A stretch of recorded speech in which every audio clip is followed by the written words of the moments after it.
Yo, what is up guys, welcome back to the channel. In this video, we're going to go ahead and remove the valve covers on the M45.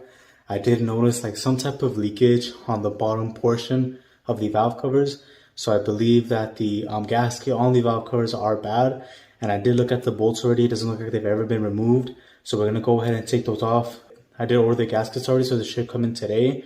But let me go ahead and show you guys what I'm looking at right now. Alright, so right now we're going to go ahead and begin by removing a bunch of these bolts around here to release all of this at the top and then move some of these around. Now right now I noticed that when I put my hand under right here and I kind of run it through, there's a lot of like grease on the bottom and it's still kind of wet.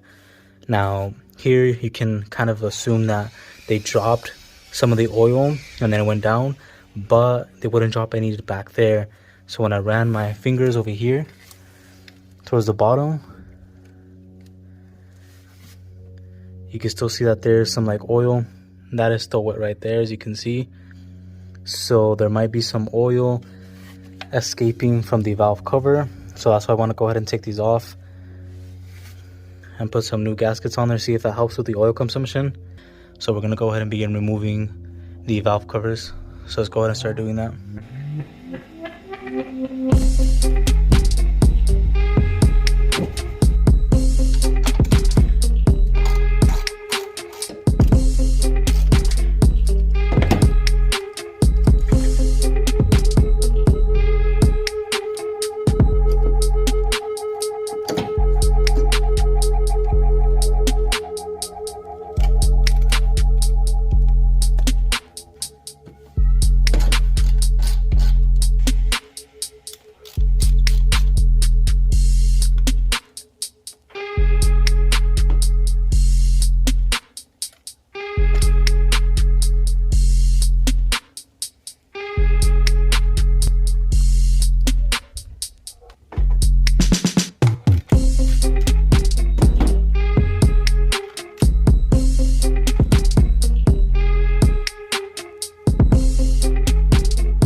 I was working on the car. We got a visitor today.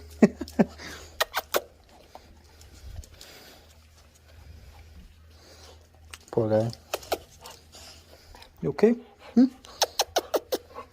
has a collar but no tag or anything, so I can't call the owner. He's cute. He's a good boy. But we're gonna keep working on the car. Quite a few things loose right here. And then right here you can see that I have more access. I had to remove all of these connections. The hardest one was this one in the back.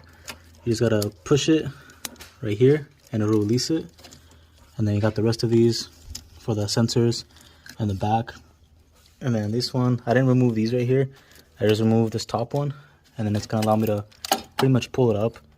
And then you can use like a zip tie or something to hold it up while you remove the rest of it. But the only thing left is this one right here. I'm scared to break it, so we're just going to keep moving it around until we can get it off. But if you want to get that bottom bolt that's really hard to get to, there's actually a hole right there at the bottom that you guys can see that you can use some type of ratchet to get down there. Feed it through and you should be able to get that bolt with ease. Same thing with the other side, but you got to remove the battery. So yeah, we're almost there. Let's go ahead and get this thing off so we can put on the new gaskets. I actually got them right here. They do have the little divots like the OEM ones have. That way I can sit in there properly. Alright guys, now for the hardest one to get to, which is down here, I just have my ratchet going down there to that hole, sticking out from right there, and then now we can get that bolt. And we already loosened it, so now we should be good to go. We'll take that off and then we should be able to remove the other ones as well. The only thing that I'm struggling with right now is this right here, taking this off. So I'm trying to remove it, but there's a huge chance I'm going to break it. Now I'm trying to loosen it from right here because this is made of metal. So if anything breaks, it's going to be the hose. Now the bottom one is made of plastic, so I don't want to remove it from the bottom. I'd rather take it off from the top. And if this breaks, then you have to buy this, which is about, I think, $500 just for one from Nissan directly. And then the top one, you can just buy the hose and that's it. So I'll most likely have to try to take this off once I remove the bottom cover. Then I can just pull it off, because right now it's really hard. I feel like if I try to remove it with it on right here, it's gonna snap in half, because there's not a lot of movement to move it around. I tried removing this top part already right here with the metal bracket, and it didn't really help, if I'm being honest with you. So yeah, let's go ahead and remove that bottom one. I already loosened all the rest of them. They're all 10 mils. It's really easy. You can see they're all loose. And then we should be able to remove the valve cover.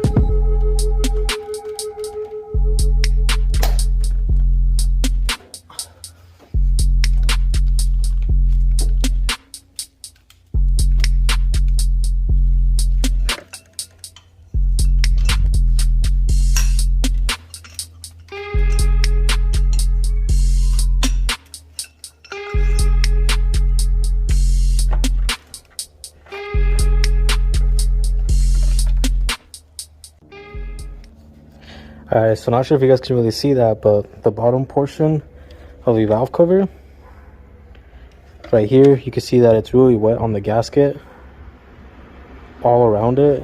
And then if you compare it to the top portion, it's really dry.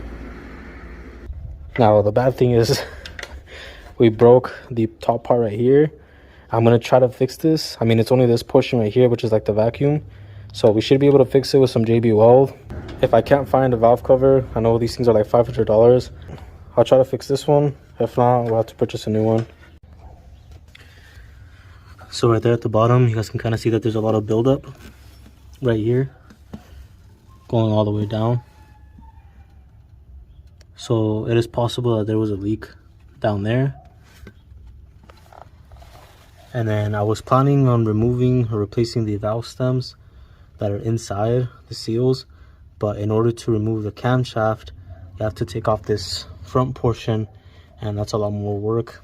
I would say remove the engine to do that. I mean, you can do it with the engine in there, but I'd rather take it off or take it out to be able to do this job.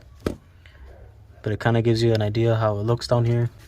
I was trying to find a video that will show me exactly where the valve stems are and the seals, and they're right here under the cams. So there's 4 on each cylinder. So you can see 2 down there, 2 down here. Same thing right here, 2 right there, 2 right there. I couldn't find any videos on this. I want to go ahead and do that because I feel like that could be causing a lot of oil consumption as well if you have bad seals, because that one's pretty old. I don't think this has ever been removed before. And the gasket has a bunch of cracks on it, which could cause it to leak.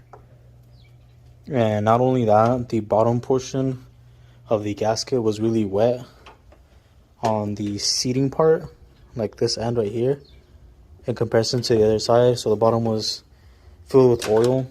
Most likely put it back on just to leave it on there for right now, so nothing that gets in there, so we can leave it clean. I'll just clean up the area. Let's take off the other side.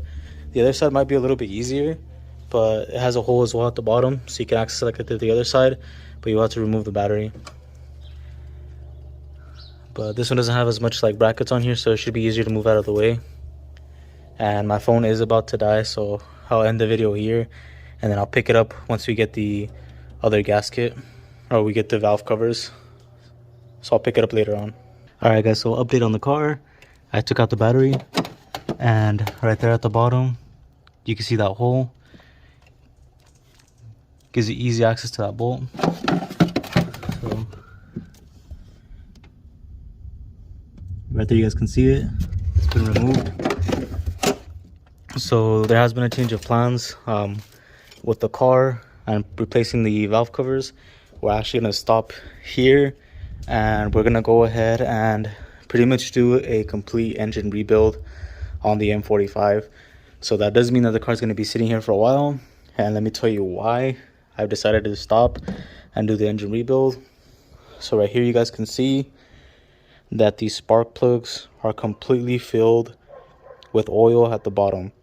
Now at the top, if there was oil, that means that the valve cover is leaking from the top going to the bottom, but as you guys can see, it's completely dry, as if there was never oil on the top.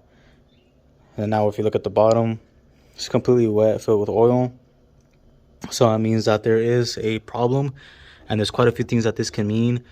It means that either the piston rings are bad, and or the head gasket is bad, allowing oil to escape into this area, putting a bunch of oil on the spark plug. So that's why we're going to go ahead and stop here. I'm not going to replace the valve covers. We're going to completely take the engine out. I'm going to start taking a bunch of things apart. Here is the battery removed. And then there's an extra manifold that I actually have for the M45. I actually want to paint it, make it stand out a lot more than just being this gray color. I don't know what color I want to go with, but since I'm going to be rebuilding it, it's going to look a little bit better with that being colored. Now, I did remove the harness, and now I was able to put everything to the side, so there's no more connections over here. So I just had to connect two down there going to the compressor, and then I had another one going down there to the bottom of the engine.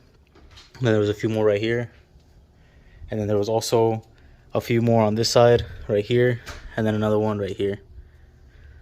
So that's pretty much going to happen with the car. So the car's going to be down for a while. I do actually have some seats that I'm going to install on the car. I don't want them out, so I want to go ahead and throw them in the car.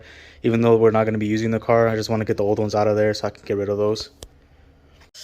Alright guys, so that's going to conclude the video. It's pretty crazy how all this happened. My goal was just to remove the valve covers along with the gaskets, put it back on. But as you guys can see, we found more problems. I wasn't anticipating on removing the spark plugs, but of course curiosity got the best of me. Decided to go ahead and take them out, and I noticed that the threads were pretty much filled with oil, which is not a good sign. There's actually a lot of things that can mean. The two most important ones that stand out to me the most are that the gasket is bad, which is allowing oil to get in, and also the piston rings are bad, which is allowing oil to also get in through the piston itself, which is also not good. And I'd rather go ahead and fix the engine now because it's still running really good and really strong, which kind of tells me that the engine is good. It's just that there's items that are worn out that we need to go ahead and replace. Because if I continue to run the car like this and out of nowhere it just gets super low, I could damage the engine, which I don't want to do. And I'd rather go ahead and fix it now and stop driving it. So obviously the car is just going to be sitting here for some time, but there's still going to be a lot of content coming. We're going to be disassembling a lot of the engine components with the car. We did the valve covers and the harness, removing that out of the way. There's a few more at the back that we need to get to. Well, I'll do that in another video when we go ahead and remove the intake manifold. But yeah, this is going to be a pretty exciting project. I'm really happy about it, even though it sucks that we're going to leave it down for a bit. But I really like this car. I love the V8 in it. It sounds good. It's mean, and I really want to rebuild it and make it look clean and a dope build. And when it comes to Hot Wheels, I wasn't able to pick any up recently, so the Hot Wheel collection is still going to grow. We're not going to stop that. I'm really happy with how it's looking. It's going to be pretty sick once I have a bunch of cars up there. But yeah, exciting things coming to the car. I still want to put the seats in for the M45. I'm actually going to do that for the next video. I don't want to have them laying around because they are really nice seats. I don't want to get them messed up by leaving them on the garage on the floor. So I'm going to take out the old seats and put the new ones in on the next video. But yeah, thank you guys so much for watching. Make sure to like, subscribe, hit that bell notification, and I'll catch you guys in the next one. Peace.